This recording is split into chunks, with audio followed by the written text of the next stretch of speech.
Facebook's my website now. You don't own Facebook. Like Facebook can... You should know that very much so now. Right. Well, Facebook can totally take your stuff down if they want to, or they can just decide not to ever show your stuff. Like there's this algorithm and what percentage of your audience are they even showing your stuff? Like when it's your website, like you have a lot more control over that.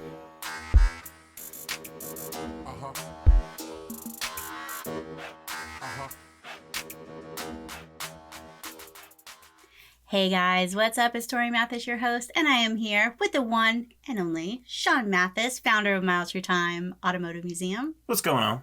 You know, we talk to a lot of business owners about their website. Website design is one of the things for the last, 15 years that we have had as one of our main services. And so we have talked to a lot of businesses about their websites. And one thing I think that a lot of people don't realize, and it is a huge myth about business marketing, is for the website, if you build it, they will come. And this is absolutely the farthest from the truth. In fact, I once sat down with this guy talking to him about his website, and I was talking to him about SEO, so about search engine optimization and how he could get more traffic to the website. And so I asked him about his SEO, about his keywords and what kind of things, and he told me, I don't need that. I pay Google, and Google sends people to my website. I'm like, well, if you stop paying Google, no one is going to come to your website because your website isn't even indexed by Google. And he really believed that. So it was literally the only time anybody saw him was when his ad that he pays for was in one of the search results. Yes, he did. Which rotates through everybody that pays. Absolutely. So he didn't even have enough information on his website for Google to find the website to be able to show it on searches.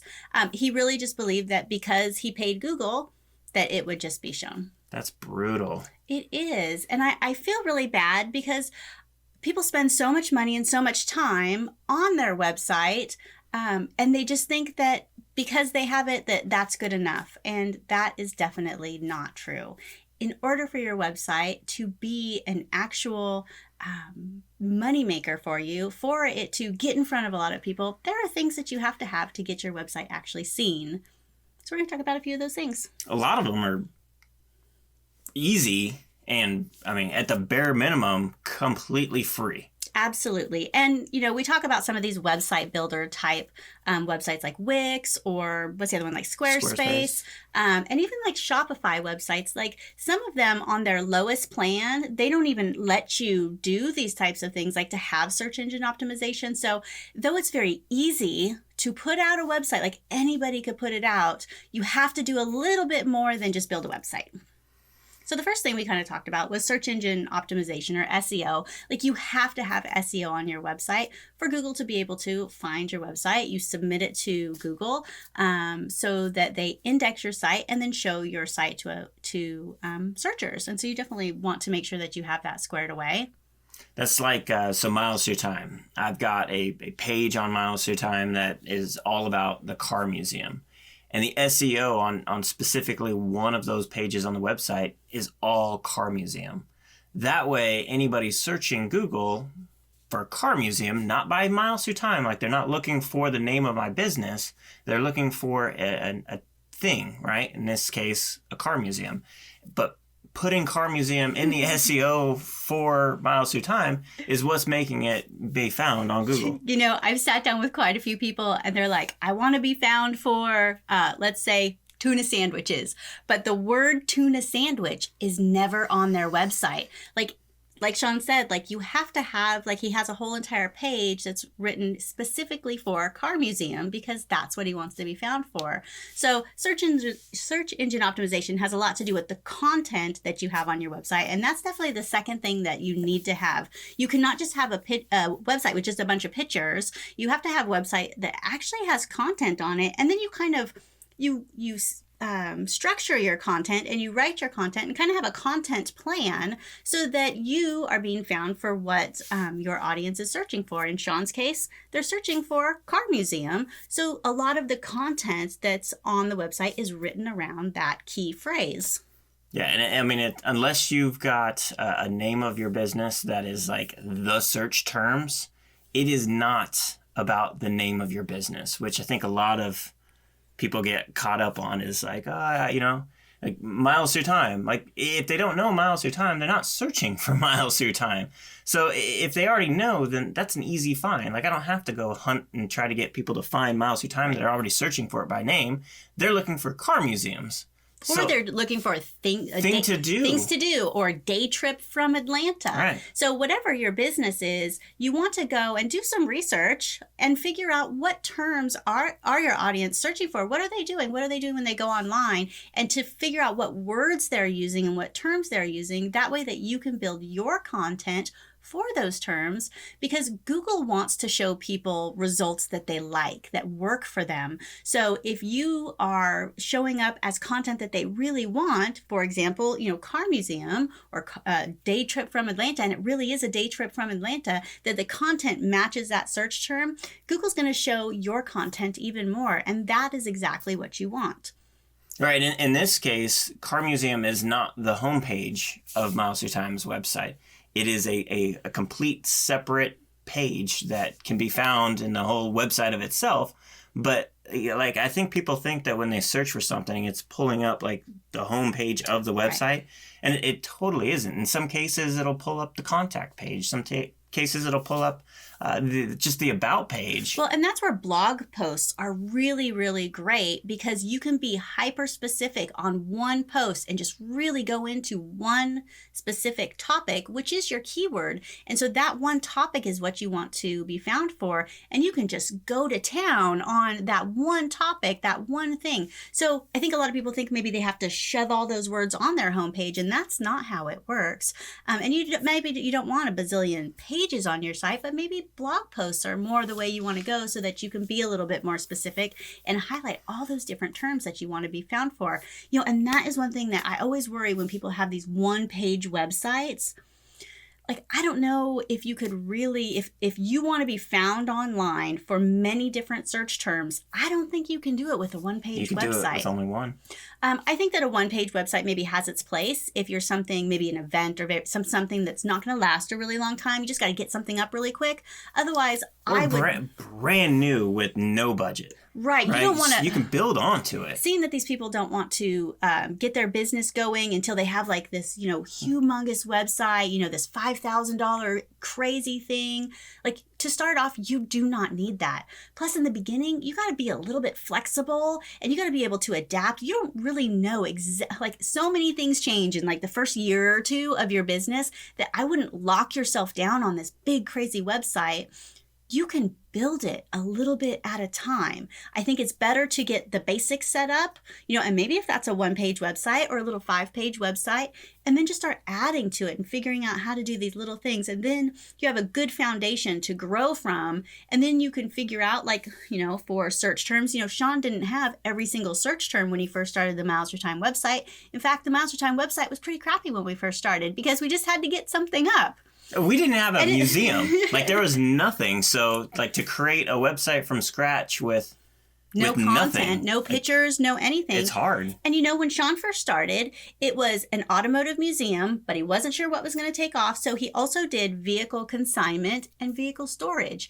And he really didn't know which of those things was going to be the thing, because it was a new business. And so if he would have spent all this money and all this time getting all that like incredibly polished and perfect, so much that you feel stuck in it, like, you don't want to do that. So starting off small is great, but I think you always need to be adding to your content and adjusting to what's working. And so my second thing, I guess it would be my third, because I talked about SEO, I talked about content. The next thing is like analytics. Like, you really need to be able to have some type of analytics on your website so that you can see what's working and what's not, because that's super powerful.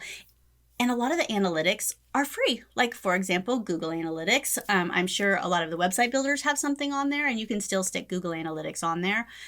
It's a really good way that you can see exactly where your traffic's coming from, how long people are staying on your website. You can see something that's called your bounce rate, which means how many people are leaving after they get to your website and only are staying on one page and then leaving. Because it's better if people stay and check out a couple of pages before they leave. So there's lots of different things that you can see. If you're, especially like Sean puts money in Facebook ads. So if he looked at his analytics and saw nobody was coming to the website from Facebook, yeah, you would think, stop spending money there. maybe I shouldn't be spending my money, or maybe something's broken and the connection is, maybe there's something going on with maybe my Facebook ads are shut off and I didn't even like, there are things that information is telling you that like you have to have those analytics on there to be able to know what's going on. Well, and specifically with the ad, because like if you look at the analytics for Facebook and the ad, and I can see, hey, people are, engaging with that ad or looking at it, seeing it, doing whatever they're doing. And then I go and look at the analytics on the website and like, well, it's not transitioning from that Facebook like to an actual visit to the website. That's a major disconnect, because ultimately that Facebook like doesn't do me any damn good. Right. So, and Sean has it set up that anybody that lands on the website, the pop-up comes up to sign up for his newsletter. And, an email address is so much more powerful than anything that you're going to get on Facebook, because that gives you that direct connection to people. So like that's another important way that you would want to know that information if people are actually coming through, because then you could know how many people are coming in and then how many people are actually signing up for the email list. And you could actually figure out, for however many people are coming from Facebook, how many of them are actually signing up for the newsletter. And really a lot of that is just like, there's so many different ways that you can just blow through some cash, marketing your business online, that if you don't look at these kinds of statistics on your website and your social media, like you can be overspending greatly and for no reason. I mean, all you got to do is look at it. And I know some people are like, well, I don't want to get involved in that, or it's difficult, or I'm not into numbers or whatever. Like, all of these programs have made it really easy and really easy to understand. It's not like you have to run through all these reports and things like that. A lot of these are they're already set up, and it's set up in numbers. It's set up in a graph. It's set up in all these different ways that if you're a numbers person, you can just look at numbers. If you like pictures, literally there's graphs and stuff like that make it really easy for you as a business owner, as not a numbers person, as not even being really familiar with the actual, program, that you can really go in there and understand what's going on, and you can't break it. So you just have to go through and click around and check stuff out. So if you don't have analytics, any type of analytics on your website, or you don't know, ask your website person or, whoever's handling that. And it's something that there's no way to get past data. So this is something that you want to do now. And we talk about data all the time, collect the data, even if you're not looking at it right this second. It is so amazing to have that past data to look at, because then you can start to see trends. You can start to see what's working and what's not, or what did work, or you can see maybe what types of, when of your business is slow, so that maybe you could do some special type of promotions to ride through those slow times. And without data, you don't have the information that you need to make those decisions. So just getting something like Google Analytics put on your website, today, do it today. It's going to mean that from today on, you're always going to have that data. Yeah. And the same types of analytics are on your Google business page. And it's the exact same thing.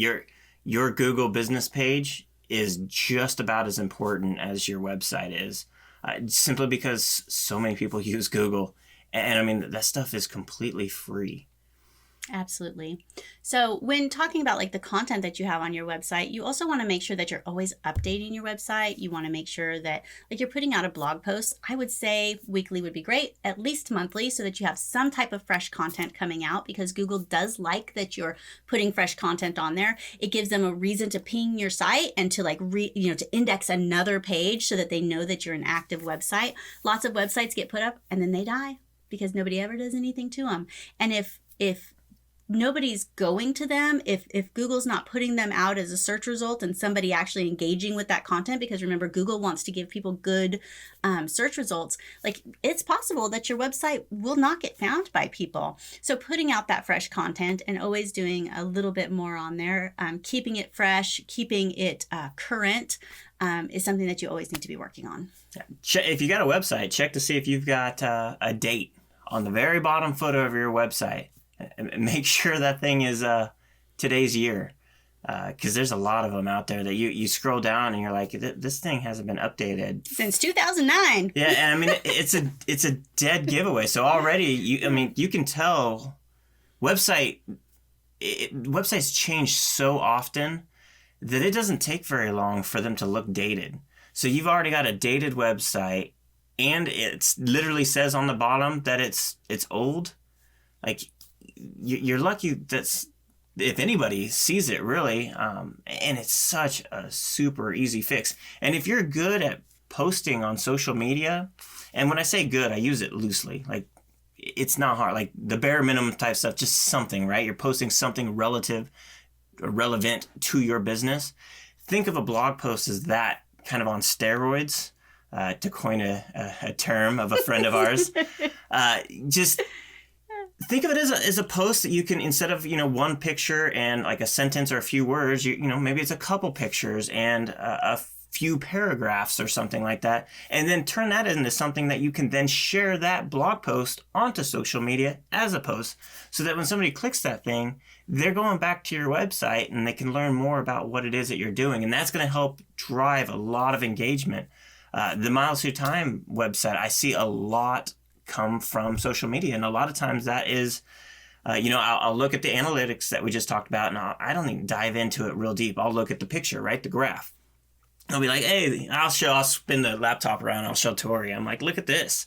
All of a sudden it's down, and so I'll create a blog post real quick, super simple, and it's something that I can then share on social media. That I literally could have taken that same little bit of content that I put on a blog post and just stuck it straight onto Facebook.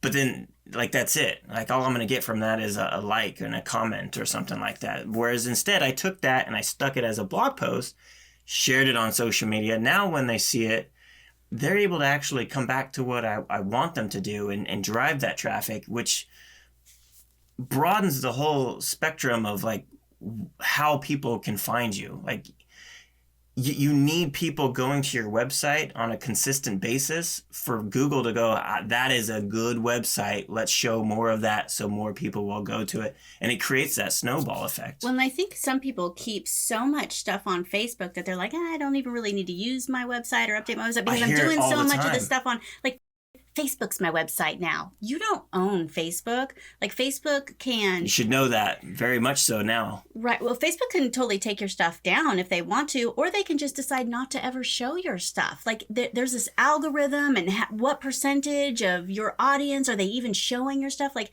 when it's your website, like, you have a lot more control over that.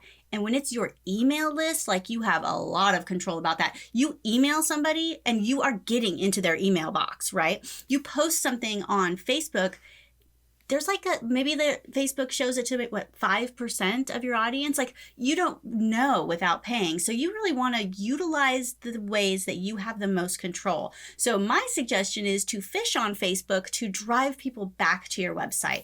Definitely make that relationship and do things on Facebook and post and be interesting. But also, you want to bring people back to your home, to your website, where you have a little bit more control over the experience and exactly what they're seeing, because then you can really guide them through, I want them to do this, and I want them to see this, and then I want them to sign up, and I want them to feel this way. And you can really guide that whole customer journey, where you can't do that on Facebook. You can't do that on Instagram. One, you don't know where they're clicking or what they're seeing. And it's always like shiny object where, oh, cat video, oh, my grandma, oh, all of these other things that you have competing. Really own that experience that people have on your website and get people to go there so that you can control the experience. And you can get their email address.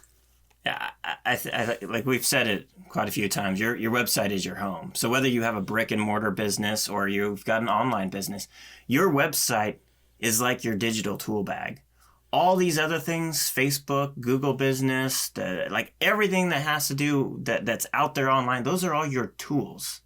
They're a part of it, but they're not the main thing. They're not what holds everything together. You want them to go to your home. Because that's where you're then going to be able to capture that email and sell them your product and have them learn more about you on their time. And if you don't, like, you're leaving fate up to stuff that's just outside of your control. And the thing is you don't even realize it half the time, right?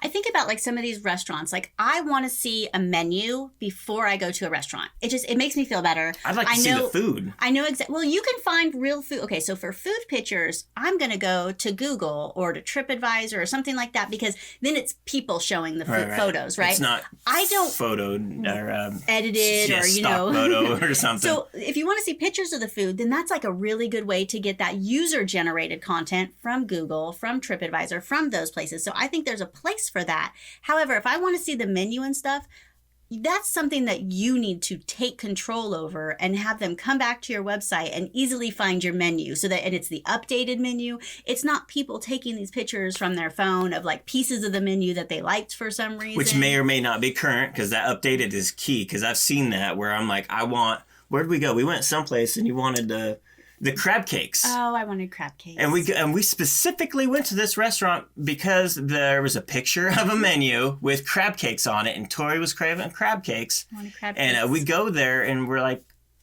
looking at the menu, and there's no damn crab cakes on here. Guess how many crab cakes I got? 0 crab cakes. Yeah, there was no crab cakes. And she's like, we don't have those anymore. Like, well, what the hell, man? Like, you need to keep that stuff updated. Now I kind of don't want to go there because I can't trust that you're going to update your stuff. Yeah.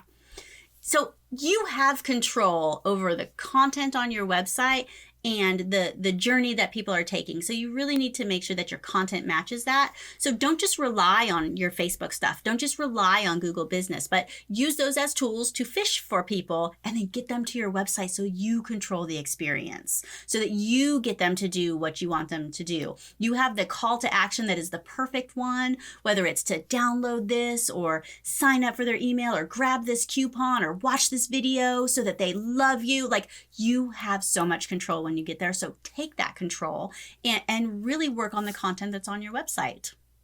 I think that it's super important, and I think that it's something that's overlooked because Facebook is easy, because Google is easy and everything. Like, those are really great tools, and definitely use those. But don't let easy turn into lazy, that you're not taking care of your house. So you're not taking care of your home, because you got to take care of that.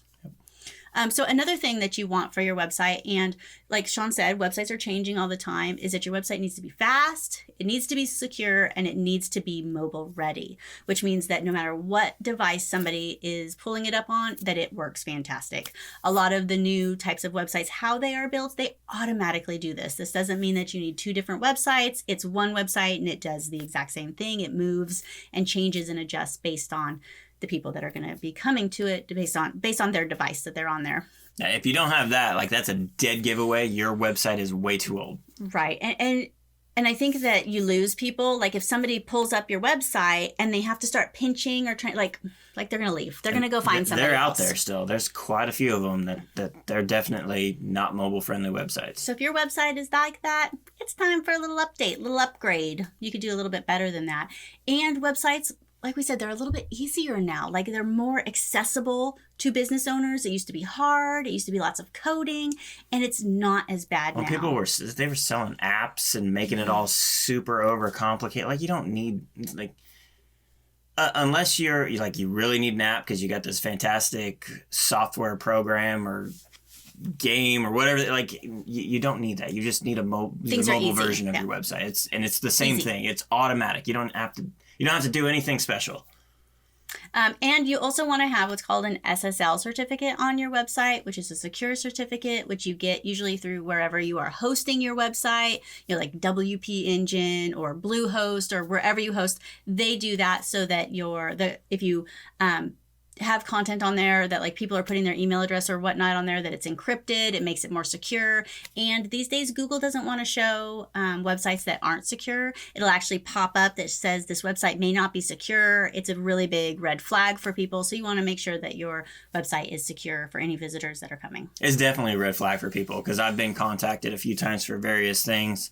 That something happens with the certificate, like expires or something, and people know automatically, like, oh. Well, and now if you had a certificate on there and it does expire and you haven't done what you needed to do, like, it pops up a whole warning page, like, and locks it down because it's trying to pull up the HTTPS, but you don't have it. But on the back end, that's what it's trying to pull up, so it won't even pull up the non-secure website. So it's down in the realm of things. But then even just, I think it's Safari or Chrome, one of those, like how Torie was saying, it says it's not secure. Even that, in the little tiny section up at the top where the browser is, where you type in the name of the website, it's enough to go and have people be like, I'm not going to go there. There's nothing wrong with the website. It's just there's no secure certificate on it. So even like all of our website, all of our clients, we've been switching them over and making sure that they actually have those. And if you think about it, like there's lots of crappy people out there that put up shit websites that are trying to scam people. So whatever you can do to put your best foot forward and to get a security certificate is definitely a best foot forward thing. It's less than $100 a year. It makes people feel better. It makes, your website more secure. You definitely want to go with that. And like Torie said, we have WP Engine. We've got we'll put a link of it in the description of this video or wherever you're listening. You can find it on the TorieMathis.com/resources. Yes. They've got 3 months free, and they give you the SSL, so you don't have to deal with it because that is nice because a lot of the hosts the cheaper hosts that we've used for people completely extra, and then for you it. have to connect it and everything. Like it's so automatic with WP Engine that definitely is which really is then fun. going to give you the potential risk for that certificate expiring, and then your website's down until you realize it. And believe me, emails are easy to miss. So even if it's like GoDaddy will do that. If you've missed it and you've missed the email of telling you that it's expired, you're not going to know until somebody tells you. A friendly customer lets you know. Yeah. And at that point, like how many customers did you lose? So like with anything, man, I want to set it and forget it when you can, right? Absolutely. I don't need to keep updating my SSL certificate. Just do it. It's not going to change. And that's going into some of the next things that you need to do with a website. That this whole thing is about you cannot set it and forget it. There are things that you need to do, and you need to maintain your website. And having an SSL certificate or making sure that those things are current is part of maintaining your website. Making sure that your website is secure is part of maintaining your website. We do a lot of maintenance for all of our clients because we realize that you don't know what needs to be done to a website. You don't want to keep up with all of this stuff because it really is a lot of stuff and things change all the time. You don't want to make sure that your website works on every single device. So finding somebody that can maintain your website, I think, is essential. Website packages for maintenance, most of everybody is about the same price, and what they'll do and what we do for our clients is just make sure that everything is okay. A lot of them, like we do, will even give you updates. So they'll put a blog post on there, or they'll change your phone number, or add some staff photos, or whatever those types of things are, so that you don't even have to worry about it. Also, the security that's on your website, not your SSL certificate, but actually making sure that your website does not get hacked is something that you have to have on your website because trust me, it happens. Even to secure websites. And so that leads to backups. You want to make sure whatever you're doing with your website that, and to me, that's part of maintenance, is making sure that your website is constantly backed up, because if something does happen and something does slip through, because even I had one of my websites somehow, even with security, every single link that you clicked on my website got sent to porn. Fantastic. And that's the thing, is this like the SSL certificate, the security measures that you put on, like none of that prevents that stuff from happening. It makes it less likely, but man, shit still happens. So you really want to be prepared, especially, you work really hard at getting, your customers' trust. You work really hard at, working on content and things like that. Like, having these little ways that things are just like that extra layer of what if, put my best foot forward, make sure it's secure, but what if something does happen? Like making sure that you have backed up is another level of things that you need to make sure that your website is. And then you need to make sure that you know what to do with those backups, which, because we've been doing this for so long, like however our websites are backed up, we know how to get them back up like that. Like, there are things that you have to do to make sure that you can do that. And so having somebody that can help you out in case something does happen and be able to get your website up really quick is super important. We actually have like 24/7 monitoring for a lot of our websites. So we'll instantly get an email if anything happens. And, some of the websites will automatically do software updates, which is really great because we love set it and forget it. But sometimes updates happen a little too soon. Like this website isn't ready to jive with this website update. And so things happen and break, so you have to revert things back. And again, if you don't have these types of things there that you can tell, you're going to have to wait until some customer finds that your website is down, and that is not fun. So yeah, there's so many moving parts to like a legitimate website that you don't necessarily need to be bothered with, right? Like it's too much. Like who cares, right? But it really is important because like they all have to work together. And although you could easily, click update, you could just as easily completely screw everything up. So I would, people worry about like what their budget is for their website, and I totally understand that, especially being a beginning business owner or somebody that's still just really trying to ramp stuff up.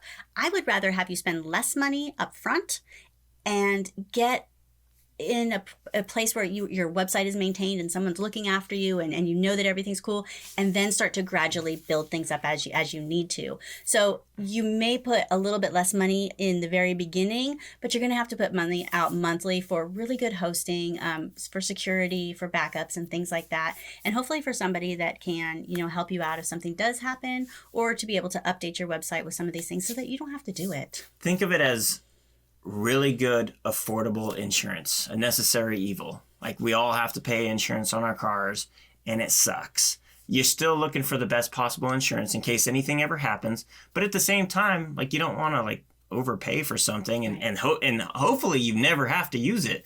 But man, when it comes time and you need to use it, you'll be glad you do. Absolutely. And I mean, it was years ago now, but like. We're glad we have all the stuff set up for websites now. Like, I don't know how long. That was years ago now.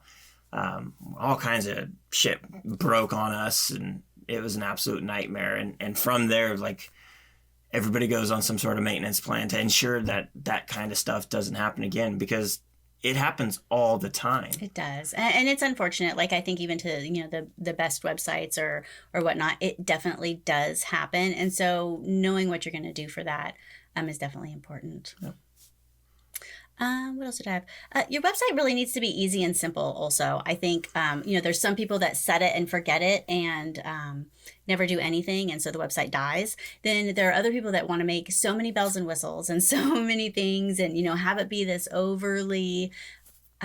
I think that simple is better. We talk about that people's attention span is only so great. You only have so many seconds to hook people in.